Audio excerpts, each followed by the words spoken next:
makan lauk baru lagi. Nih.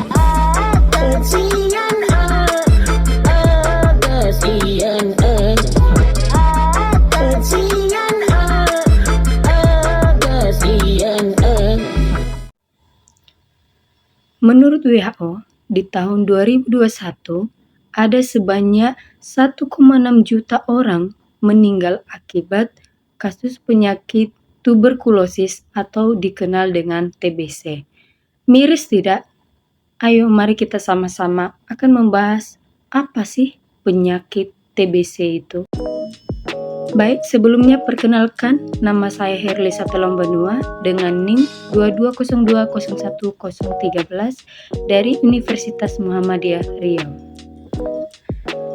Adapun materi kuliah yang akan kita bahas ini adalah tentang keperawatan medikal bedah 1 dengan dosen pengampu Ibu Nurse Trisiwi Kusumaningrum SKEP MKEP dengan penyakit yang akan kita bahas yaitu tentang konsep asuhan keperawatan pada pasien dengan penyakit TBC. Baik, apa itu TBC? Tuberkulosis atau TB adalah penyakit yang disebabkan oleh infeksi bakteri Mycobacterium tuberculosis.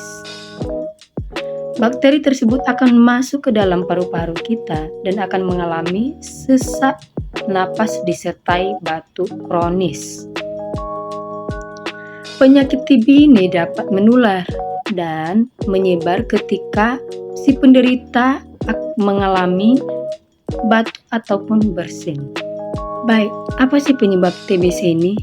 Penyebab TBC ini ada dua, yaitu basil tipe bovin, di mana si penderitanya itu adalah hewan ternak seperti sapi, di mana sapi tersebut atau hewan tersebut, si penderita tersebut yang sudah mengalami penyakit mastitis tuberkulosis khusus.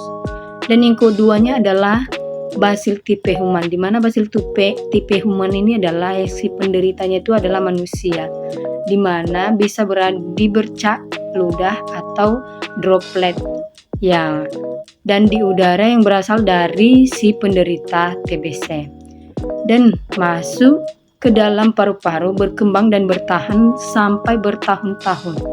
Itulah penyebab dari TBC tersebut. Nah, apa sih faktor risiko dari TBC ini? Faktor risiko dari TBC ini tidak lain tidak bukan, yang pertama adalah di mana riwayat keluarga memiliki penyakit TBC atau TB. Yang kedua adalah merokok, dan yang ketiga adalah lingkungan yang tidak bersih, dan yang selanjutnya dengan gaya dan pola hidup yang tidak sehat. Nah, tanda dan gejala TBC ini. Tanda dan gejala TBC ini secara umum dikenal dengan yang pertama, batuk terus-menerus berlangsung lama lebih dari 2-3 minggu, ya, tidak normal. Dan kedua adalah batuk berdarah. Dan ketiga, nyeri dada saat bernafas atau saat batuk. Dan yang selanjutnya adalah sesak nafas. Nah, bagaimana sih cara pencegahan dari TBC tersebut? Yang pertama itu hindari kontak dengan penderita TBC. Contohnya berbicara ataupun di saat penderita batuk atau bersin. Dan yang kedua adalah memakai masker dimanapun kita berada, baik itu di tempat penderita seperti mall, pasar, tempat keramaian, ataupun di dalam kendaraan umum lainnya. Dan yang ketiga adalah cuci tangan. Menyentuh benda yang terkontaminasi dengan si penderita itu akan bisa menular juga kepada orang yang tidak terinfeksi. Dan yang keempat adalah jaga daya tahan tubuh. Ya, di mana si bakteri akan masuk ke dalam tubuh kita secara mudah di saat kita berada dimanapun, dan itu akan berlangsung cepat. Nah, dengan menjaga daya tahan tubuh itu akan terhindari. Dan yang kelima adalah tidak tertukar barang pribadi dengan orang si penderita TBC tersebut. Dan keenam adalah dapatkan vaksinasi. Baik, yang selanjutnya adalah cara pengobatan dari TBC tersebut. Menurut Ciputra Hospital 2024, kuman TB akan mati seluruhnya hanya dengan jika pasien melakukan pengobatannya minimal 6-12 bulan secara teratur. Dan pengobatannya juga bisa dengan cara mengonsumsi obat-obat yang telah diresepkan oleh dokter. Salah satu contoh obatnya adalah yang pertama obat rifampicin, yang kedua obat etambutol, dan yang ketiga adalah pyrazinamide. Itulah menurut Ciputra Hospital 2024. Baik, kita akan masuk dengan diagnosa keperawatan, di mana kita akan membahas intervensi bagaimana observasi terapeutik dan edukasi kepada si penderita TBC tersebut. Yang pertama adalah diagnosanya bersihan jalan nafas tidak efektif berhubungan dengan hipersekresi jalan nafas, di mana ketidakmampuan membersihkan sekret atau obstruksi jalan nafas untuk mempertahankan jalan nafas tetap paten. DS-nya adalah atau data subjektifnya adalah yang pertama dyspnea, selanjutnya sulit bicara, selanjutnya ortopnea.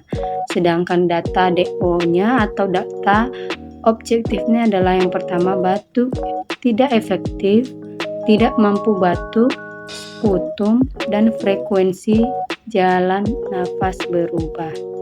Nah, intervensinya adalah manajemen jalan nafas, observasi, monitor pola nafas seperti frekuensi, kedalaman, usaha nafas. Yang kedua adalah monitor sputum, dan selanjutnya adalah monitor bunyi nafas tambahan. Terapeutiknya, pertahankan kepatenan jalan nafas, posisikan semivolar, berikan minum hangat, lakukan penghisapan lendir, dan berikan oksigen. Edukasinya adalah ajarkan teknik batuk efektif jika perlu, dan anjurkan berikan air hangat. Diagnosa selanjutnya adalah gangguan pertukaran gas berhubungan dengan perubahan membran alveolus kapiler, di mana kelebihan atau kekurangan oksigen dan atau eliminasi karbon dioksida pada membran alveolus kapiler ditandai dengan data DS. Data DS-nya atau data subjektifnya yang pertama pusing, selanjutnya penglihatan kabur, dan dyspnea. Data objektifnya adalah PCO2 meningkat atau menurun, PO2 menurun, takikardia, dan sianosis. Intervensinya adalah pemantauan respirasi, observasi, monitor frekuensi, irama, kedalaman, dan upaya nafas. Selanjutnya monitor pola nafas, monitor adanya produksi sputum, dan monitor saturasi oksigen. Terapeutiknya, atur interval pemantauan respirasi sesuai kondisi pasien. Selanjutnya dokumentasikan hasil dari pemantauan. Dan edukasinya adalah jelaskan tujuan dan prosedur pemantauan. Informasikan hasil pemantauan jika perlu. Baik teman-teman, sekian dari penjelasan saya tentang penyakit TBC tersebut. Jika ada pertanyaan, jangan lupa komen, like, subscribe, dan share. Terima kasih.